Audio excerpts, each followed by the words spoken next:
Bienvenidos y bienvenidas a un nuevo episodio del podcast de la Asociación ASMD España, dentro del proyecto educativo sociosanitario Paciente Experto, Paciente Empoderado 2025.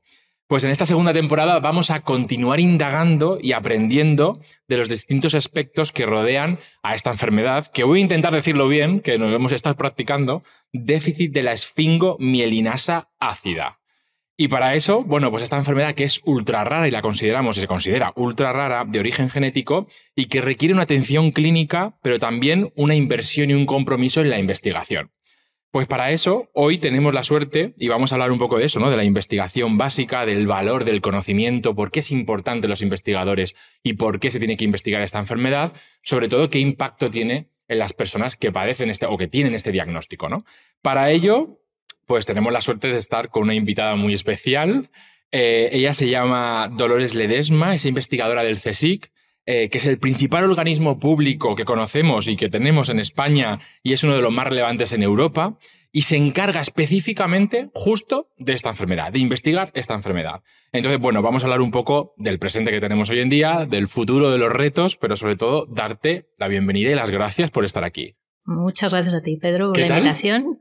Me parece una iniciativa estupenda, así que encantada de estar con vosotros. Muy bien, pues bueno, pues un placer, un placer. Yo me preguntaba, oye, ¿qué es trabajar en el CSIC? Porque yo, como enfermero, ¿no? Era como, ¿cómo es trabajar en el CSIC? Bueno, para mí es un lujo, porque uno puede dedicarse a la investigación. El CSIC tiene muchísimas áreas, desde los que hacemos más investigación en biomedicina, como yo, hasta los que hacen astronomía, física, etcétera. Pero bueno, estamos todos bajo un paraguas que nos permite hacer investigación con unos recursos que a todos nos gustaría que fueran más, pero que nos permiten hacer una ciencia digna. Qué bien, qué bien. Y siempre me lo imagino en la cabeza cuando pienso en el CSIC. ¿Cómo es tu lugar de trabajo? O sea, ¿es pipeta, laboratorio? ¿Es así? Mi lugar de trabajo es un laboratorio. De hecho, está lleno de pipetas, de máquinas, de folletas. De hecho, recuerdo cuando terminé mi tesis y mi madre vino a ver, me dijo, este laboratorio está muy desordenado. Pero sí, tenemos un caos controlado. Bueno, pues vamos a empezar un poco por eso, por el tema de la investigación. ¿Por qué? ¿Cómo explicarías a alguien que no estamos especializados en el tema de la investigación por qué es importante investigar sobre esta enfermedad en concreto, ¿no? La SMD? Vale. Bueno, importante porque aunque tenemos la suerte, entre comillas, de conocer la causa de la enfermedad, es una enfermedad genética, lo que ocurre es que un gen que produce esta proteína de nombre complicado, esfingomielinasa ácida, está mutado y entonces esa proteína no funciona, pero no sabemos lo que eso causa. Sabemos que eso está mal, ahora hay que entender cuáles son los problemas asociados a ello y sobre todo cómo podemos corregirlos. Y en ese sentido, y yo creo que esto es lo que me ilusiona de esta entrevista también, es hablar de investigación básica. Eso era una de las cosas, ¿no? Porque hay diferencia, ¿no? Entre la investigación básica y la aplicada, ¿puede ser? Sí que hay diferencias, aunque necesariamente se tocan. O sea, la investigación básica no pretende una aplicación inmediata, no vamos a crear un producto o vamos a crear tecnología, lo que vamos a crear es conocimiento. Y en este caso en concreto, bueno, te haces una pregunta muy básica, valga la redundancia. En nuestro caso, por ejemplo, fue ¿qué es lo que hace la grasa o el lípido que se acumula en esta enfermedad, que se llama esfingomielina? ¿Qué es lo que hacen las células del cerebro, en las neuronas y en otras células del cerebro? Y conociendo eso, es más fácil entender qué es lo que ocurre cuando algo va mal con este lípido.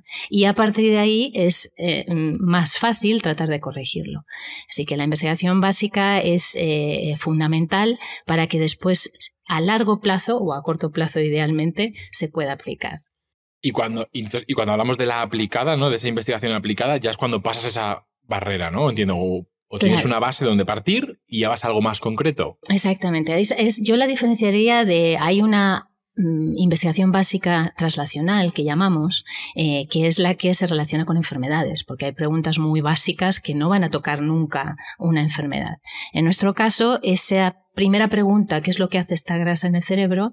Resulta que utilizamos modelos de una enfermedad como es la SMD, la deficiencia en esfingomielinasa ácida. Entonces, con estos modelos, y esa es también una diferencia entre la investigación clínica, si quieres, y la básica, no trabajamos directamente con los pacientes o con los seres humanos, sino que tenemos modelos de trabajo. Pueden ser modelos, por ejemplo, celulares, pueden ser modelos animales, hay gente que trabaja con la mosca de la fruta, nosotros, por ejemplo, trabajamos con ratones. Pueden ser modelos matemáticos o incluso in silico, pero eso nos permite manipular el sistema, algo que no podrías hacer con una persona, y nos deja llegar a conclusiones mucho más detalladas. Claro, pero es que es la base, o sea, es súper importante para poder seguir luego avanzando y perfilando qué es lo que queremos conseguir, entiendo. Efectivamente, Claro. O sea, pasas por entender cuáles son los mecanismos que van mal, en este caso relacionados en este ratón. Es un ratón que vive menos que un ratón normal, que tiene problemas en el cerebro, que tiene problemas también periféricos y que mimetizan de alguna manera lo que les pasa a los pacientes ASMD. Y hablando de la ASMD, un poco que me lo has contado antes ahí entre cortinillas, ¿no? ¿Cómo se encuentra actualmente la investigación de esta enfermedad? ¿Pero de dónde venimos? ¿O de dónde viene?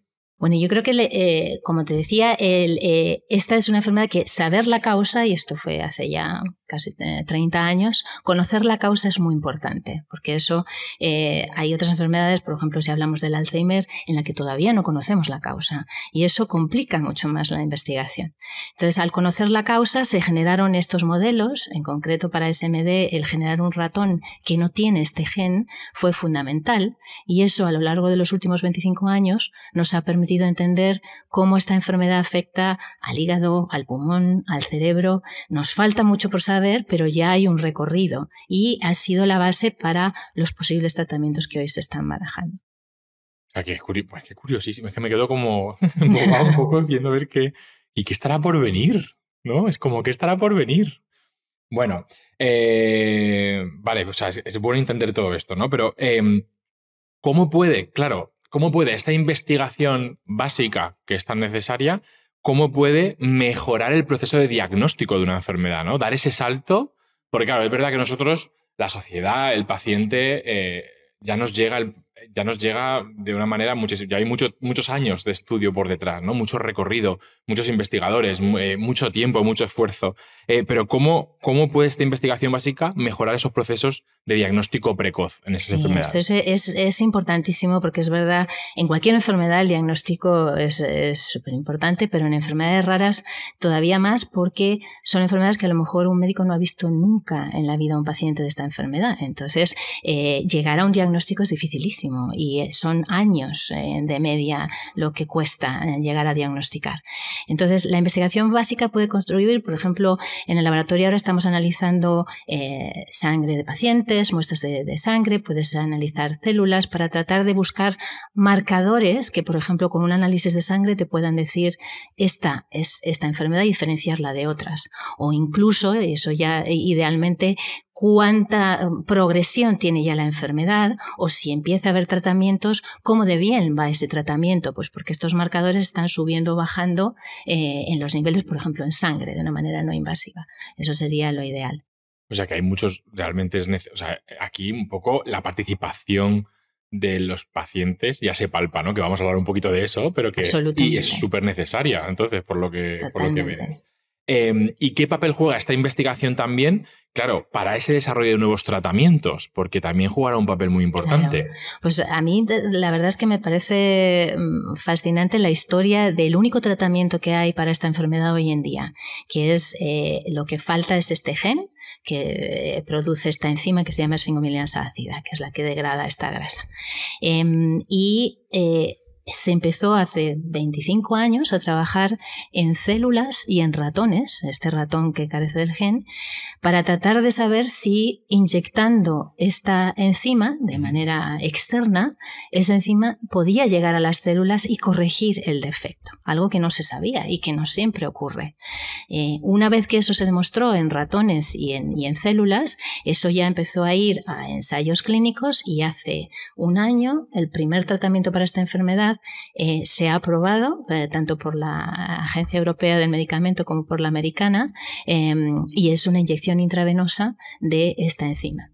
El problema que tenemos y el gran reto es que esta enzima es muy eficaz tratando la parte periférica de la enfermedad, de los problemas en hígado, problemas en pulmón, pero no llega al cerebro al inyectarlo intravenoso. Y fíjate que esto también lo hemos hablado un poco, ¿no? Pero ¿y por qué no llega al cerebro? ¿Qué pasa? ¿Por qué no puede pasar esa barrera? Precisamente porque hay una barrera que es muy útil porque protege al cerebro de lo que no queremos que pase, de infecciones, etcétera, pero también evita que pasen cosas que serían beneficiosas. Y digamos, por ponerlo así, esta barrera deja pasar cosas suficientemente pequeñas. Esta enzima es demasiado grande para pasar. Pero ahora hay mucha investigación básica también, está haciéndose en animales y en modelos, para tratar de saltar esa barrera de alguna manera. Probar primero en esos modelos y si eso tiene éxito, tratar de llevarla al cerebro del paciente. Me estaba imaginando ahora mismo que, claro, hay investigaciones que se están haciendo en otros campos que luego podéis llevaros a vuestro área en concreto. O sea, ¿compartís investigación en el CSIC? No, me imagino como reuniones interdisciplinares, no lo sé, me lo estoy imaginando un poco... Sí, no solo en el CSIC. O sea, al ser una enfermedad rara, no somos muchos investigadores los que estamos en ello. Y eso podemos desarrollarlo un poquito más tarde, pero una gran labor de las asociaciones de pacientes ha sido juntarnos, ponernos a todos junto con médicos, junto con farmas, para tratar de por dónde vamos, qué estrategias tenemos, qué cosa controla, cuáles son las técnicas que controla cada uno y puede compartir. Y de hecho, este salto de la barrera, que es necesario no solo para SMD, para muchísimas otras enfermedades, hay muchos laboratorios que están intentándolo con distintas estrategias y sí, la colaboración en investigación básica es fundamental. Es que nunca la había planteado ni la había pensado así, pero es que puede ser beneficioso para otro tipo de patología totalmente diferente, ¿no? Otra situación. Sí. Bueno, para seguir un poco, hablando un poco del ámbito científico y de los retos actuales que tenemos, ¿no? Porque, oye, hace un año, hace nada que ha salido ese fármaco, yo me preguntaba qué diferencia, no sé si, creo que no está aquí, esto es una pregunta un poco que no está dentro del guión, pero ¿qué diferencia había? O sea, ¿qué hace este fármaco un poco diferente que marque la diferencia a esa persona? O sea, porque hace un año no había ese tratamiento y ahora sí. ¿En qué mejoran? En toda la parte... No, en realidad la tardanza en llegar al tratamiento ha sido más bien administrativa. Todo lo una vez que funciona en el ensayo clínico, esto tiene que ser aprobado por las agencias de medicamentos para que... y luego cada país decide si esa medicación se acepta y se va a dar a los pacientes. Y ese es uno de los grandes retos ahora que me preguntabas por retos. En la investigación básica, el reto yo creo que ahora en esta enfermedad es ir al cerebro, tratar de seguir entendiendo lo que pasa y tratar de curarlo.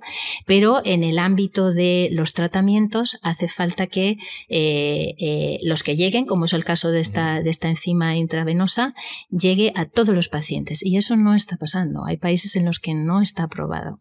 Y eso es un reto muy importante. Sí, aquí la asociación ASMD, vamos, yo porque ya les conozco muy de cerca y sabemos el papel que hacen, pero hacen un papel de cohesión y de unión que es esencial, ¿no? Que cuando alguien te pregunta, bueno, una asociación de pacientes, ¿qué hace? Pero es que esa es una de muchas de las cosas que hacen, pero que es tan necesario porque al final, fíjate que estamos muy conectados con el mundo de redes. Quiero decir que, bueno, que relativamente estamos conectados con el mundo digital, pero luego es verdad que conocerse no es tan fácil. O sea, ponerse en el mismo foro, en el mismo grupo, no es tan fácil.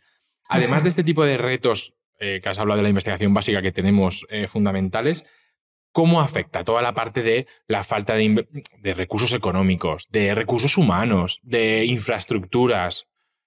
¿Cómo afecta esto a una investigación? O sea, en enfermedades raras está claro que esa es una limitación, porque lo mismo que hay muchos médicos que no conocen esta enfermedad, pues la investigación tampoco elige esta enfermedad. Y es difícil atraer a gente joven que quiera dedicar su investigación a estas enfermedades.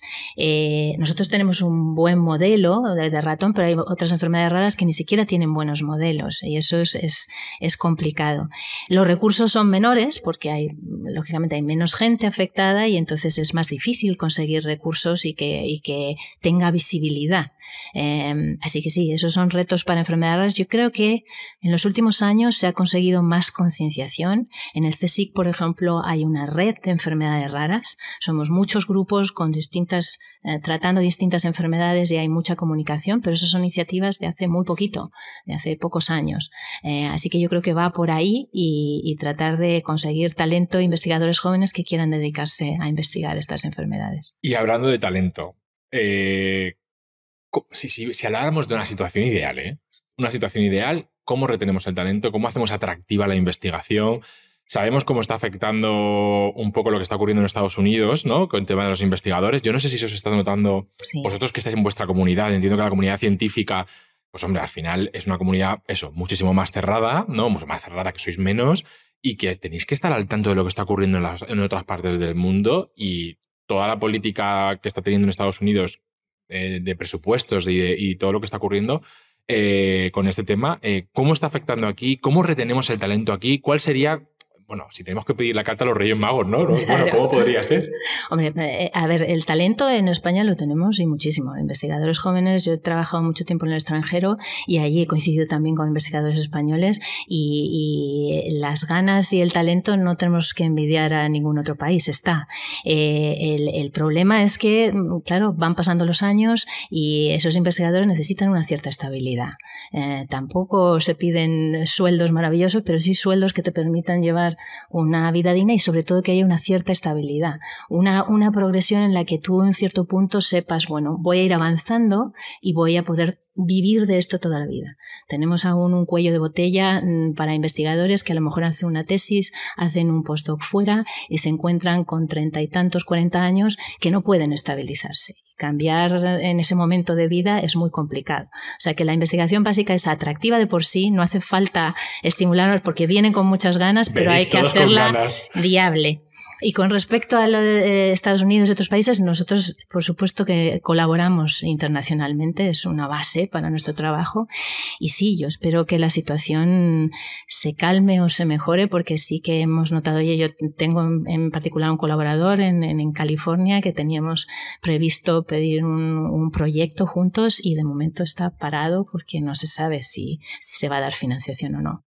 Claro, es que por eso, al final, todas las decisiones de política, o sea, cualquier tipo de decisión afecta, o sea, es que afecta directamente a cualquier procedimiento. Sí. No, totalmente. Las políticas para ciencia son importantísimas y hay que tener en cuenta que cuesta muchos años crearlas y que eso tenga un producto y un resultado y en 2 minutos te lo puedes cargar realmente. Sí, relativamente fácil, puede cambiar la historia.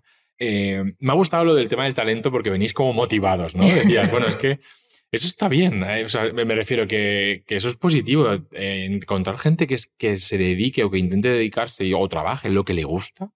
Oye, eso a mí es una cosa que yo tengo la suerte de poder hacerlo a día de hoy y estoy súper contento. Pasamos de talento investigador, un poco vamos a hablar de la colaboración con los pacientes. A mí me gustaría saberlo un poco, a ver si me puedes dar unas pinceladas desde el nivel macro, o sea, en el sentido como CSIC, o sea, no me refiero como entidad. Uh-huh. ¿Cuál ha sido un poco la evolución de la vinculación con los pacientes? Porque yo creo que, aunque socialmente ahora cada vez es como que tenemos más concienciación, ¿la realidad es que vosotros lo lleváis haciendo mucho tiempo o es relativamente nuevo también? Bueno, yo creo que lo bueno es que ha sido una iniciativa de los propios pacientes, de las asociaciones de pacientes, contactar con los investigadores. Y yo no puedo estar más agradecida porque realmente son ellos primero los que les dan un sentido clarísimo a nuestro trabajo, más allá de investigación básica, de contestar unas preguntas que tienes curiosidad por saber, pero saber que eso puede tener una relevancia en la salud de otro o en la calidad de vida de otro, realmente le da un sentido tremendo. Atraer a estos investigadores jóvenes, yo cuando voy a estas asociaciones llevo a los chicos del laboratorio y realmente se enganchan porque conocen de primera mano a una persona que está sufriendo esa enfermedad, a su familia. Entonces es un estímulo brutal. También tengo que decir que las propias asociaciones hacen algo, muchas de ellas, las que pueden, y pueden conseguir fondos para financiar investigación, hacen una cosa muy bonita y es tratar de atraer a investigadores jóvenes, dando programas, por ejemplo, de proyectos, aunque sean pequeñitos, algo de dinero para que un investigador joven pueda empezar en este tipo de enfermedades. Así empecé yo. A mí mi primer grant me lo dio una asociación de pacientes americana. Esto fue hace 25 años y gracias a ellos fue que sigo investigando en esta enfermedad. Sí, que papel muy importante. Sí. Es que hay cosas que no se saben, ¿eh? O sea, que yo estoy en el mundo sanitario, quiero decir que no me considero una persona externa al mundo, pero que realmente tiene impacto lo que hacen este tipo de organizaciones, ¿no? Mucho. ¿Por qué es tan importante que ya la participación activa, está claro, Pero en este caso en concreto, que estamos hablando de la ASMD, hablamos un poco de las donaciones de muestras biológicas, ¿no? Es decir, dar ese paso de que un paciente diga, oye, sí, yo quiero hacer esto. ¿Es fácil conseguirlo? ¿Es difícil? ¿Tiene muchos riesgos? Entiendo que esto... Yo pienso en el consentimiento informado, ¿no? Yo pensando un poco yo en mi ámbito hospitalario, ¿no? Que a veces es muy complejo, o sea, ¿se les explica bien esto? ¿En qué consiste? ¿Tiene riesgo? A mí me gustaría saber un poco por qué es tan importante que duren este tipo de muestras y si es fácil captar. Y lo primero, importancia toda, porque uno puede estudiar un ratón, puede estudiar una célula, pero hay un salto a lo que pasa en los pacientes. Entonces, tener acceso a material que podemos estudiar, ya sea una muestra de sangre, ya sea una biopsia de piel desde la que podemos sacar fibroblastos, por ejemplo, con las que podemos trabajar, con células. Todo esto a nosotros nos ayuda muchísimo para validar lo que vemos en los ratones y saber que realmente esto va bien, que vamos bien en el terreno del paciente. Así que eso es importantísimo. Y mi experiencia es que la mayor parte de los pacientes y de las familias están más que dispuestas a donar donde sea y como sea. Este cuello de botella viene ahora en cómo organizas eso. Yo entiendo que tiene que haber unos consentimientos, tiene que haber alguien que reciba esas muestras, las controle. Entonces hay iniciativas, hay una, por ejemplo, Macotigis en el Instituto de Salud Carlos III, aquí en España, porque son muy necesarios. Esas muestras se tienen que conservar en condiciones correctas. Tienes que tener toda la información respecto a esa muestra y el paciente tiene que sentirse cómodo y seguro a la hora de donar. Entonces, sí que es verdad que hay un campo de mejora muy grande para que haya donaciones y lleguen a los investigadores de la manera que tienen que llegar. O sea, todavía hay un gap, o sea, sí. Todavía hay un vacío. Sí, incluso aunque fíjate, la Asociación ASMD España que es muy proactiva en iniciativas como por ejemplo esta, ¿no? Que creo que intentamos un poco como ayudar a que se conozca, pero también a que conozcan todos los perfiles, ¿no? Dentro de lo que está involucrado la patología. ¿Qué más crees que pueden hacer una asociación? ¿Qué más podría hacer ASMD España para intentar disminuir esa brecha? O no sé, ¿qué podríamos hacer para ayudar en todo esto? Bueno, ya hemos hablado de algunos de los aspectos. Las asociaciones son cruciales para ayudarnos. Bueno, primero, divulgación. Este es un ejemplo, que no solamente ellos que saben ya de su enfermedad de sobra, sino que la sociedad en general. Y yo muchas veces digo que los pacientes y sus familias saben más de esas enfermedades que los investigadores y los médicos que las tratamos. Ellos nos enseñan muchas veces. Entonces, esa labor de divulgación es importantísima. Importantísimos el que nos junten en estas, muchas veces se hacen conferencias anuales o bianuales, que es un esfuerzo de organización, pero nos juntan a investigadores con médicos y con gente de farma, que es muy importante porque ahí están todos los actores necesarios para llevar una investigación en un ratón a que llegue al final el tratamiento a un paciente. Y ellos, las asociaciones, son fundamentales para que estemos en contacto. De cohesión. De cohesión, porque realmente si no, muchas veces vivimos en mundos aparte. Es que son mundos tan complejos que muchas veces es que no sabes lo que hace el otro. O sea, si no hay un punto de unión, y fíjate, a través de los encuentros, foros o congresos o espacios para compartir, y que la asociación hace ese papel. Oye, es que... Yo, por ejemplo, en España, que hay una asociación para otra enfermedad rara, NIMAPIC-C, y es un ejemplo que a mí me parece precioso porque nos puso en contacto a los investigadores básicos que estábamos trabajando con el modelo de ratón, con los clínicos expertos en España, y ahora mismo una de las drogas que vimos que funcionaba en el ratón se está ensayando, hay un ensayo clínico en España con estos pacientes y que además no ha financiado ninguna que es a lo mejor un coste imposible, sino gracias a las asociaciones de pacientes. O sea que realmente, fíjate qué papel fundamental desde el principio, apoyar al investigador, al clínico, juntarlos y después apoyar económicamente el ensayo. Y luego todo el papel que hacen con los recién diagnosticados, familias. Sabemos que esta enfermedad además afecta mucho al ámbito familiar y tiene mucho impacto y que es importante.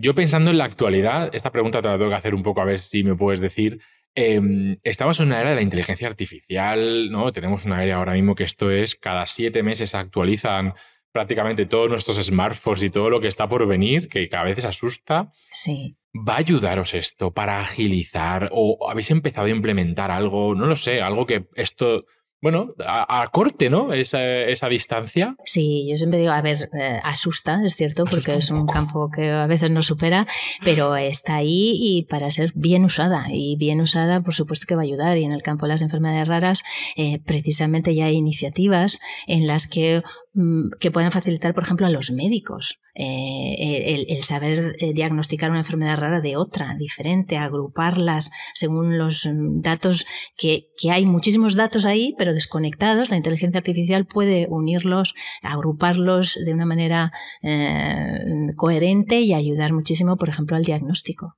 Sí, yo es que creo que es una de las cosas que vamos a ver en un futuro. Yo estoy mucho con tu argumentación, ¿no? Yo creo que ahora que a veces tardan tanto en ser diagnosticados y tener una etiqueta que al final es lo que les ayuda también a enfrentarse y a saber qué pasa. Claro. Si eso ya acortamos los años porque somos capaces de intentar diagnosticar antes con tecnología, oye, pues... Exacto, en el fondo es... bienvenido sea. O sea, el médico sigue siendo central, pero le va a ayudar esta herramienta. Sí. Bueno, pues... tengo una pregunta más y ya yo ya acabo, que no tampoco te quiero... ¿Estás cómoda? Yo estoy comodísima. Yo estoy muy cómoda, pero hay que ir acabando porque si no, los tiempos... Pero sí que es verdad que un mensaje, ¿no? Por acabar un poco con un mensaje para esas familias o esos pacientes en cuanto a la investigación. ¿Podemos decir que hay alguna novedad que está por venir pronto o tenemos algo en el horizonte que podamos...? En ASMD en concreto, uno de los retos grandes ya se cumplió, el que se aprobara esta terapia, que está funcionando muy bien para la parte, digamos, sistémica, periférica de la enfermedad. El reto es que llegue a todos los pacientes en todos los países, ese es uno, y creo que las asociaciones ahí tienen mucho que decir frente a toda los poderes administrativos que tienen que decidir. Esa es una cosa que también los pacientes y familias pueden ayudar. Y ahora el reto en ASMD lo tenemos en el cerebro, pero hay mucha investigación que se está llevando a cabo y yo espero que pronto tengamos formas de ayudar, si no curar, por lo menos algún tratamiento y en ello estamos y espero que seguir mano a mano con las asociaciones de pacientes, los investigadores y los médicos. Hombre, sobre todo, oye, que nos lo puedas venir a contar en otra temporada, ¿no? ¿Por qué no? Que nos ojalá, cuentes, ojalá que ocurra eso. Sí. Bueno, pues oye, Lola, que muchas gracias. Espero que hayas estado cómoda.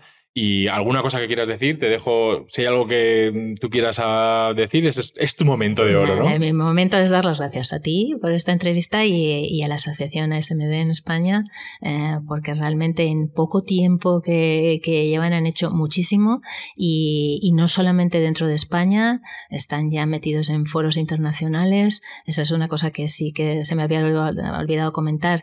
Hay una alianza internacional de ASMD y de Niemann-Pick, son enfermedades parecidas, y eso nos pone en contacto todavía con más investigadores y con más médicos y con más familias y pacientes. Así que muchísimas gracias por eso y por incluirnos. Pues nada, es que pues muy bien, es que eso es lo que hay.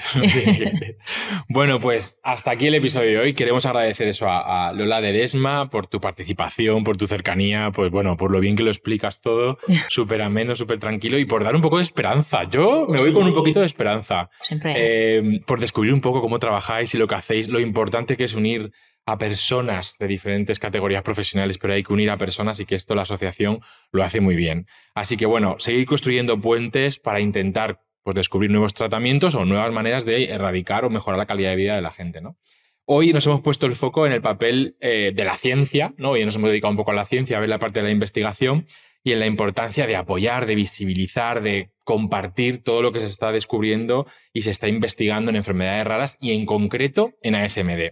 Así que bueno, ahora mismo simplemente recordar que este programa forma parte del proyecto educativo sociosanitario que tiene la asociación Paciente Experto, Paciente Empoderado 2025 de la asociación ASMD y que el objetivo principal es estar informados, que conozcáis las últimas novedades que tenemos en diferentes áreas, sensibilizar sobre el tema y sobre todo apoyar a las personas y familias que estáis pasando por un diagnóstico como este. Gracias por acompañarnos una vez más esta segunda temporada y para más información no lo dudéis y visitar asmd.es. Hasta la próxima.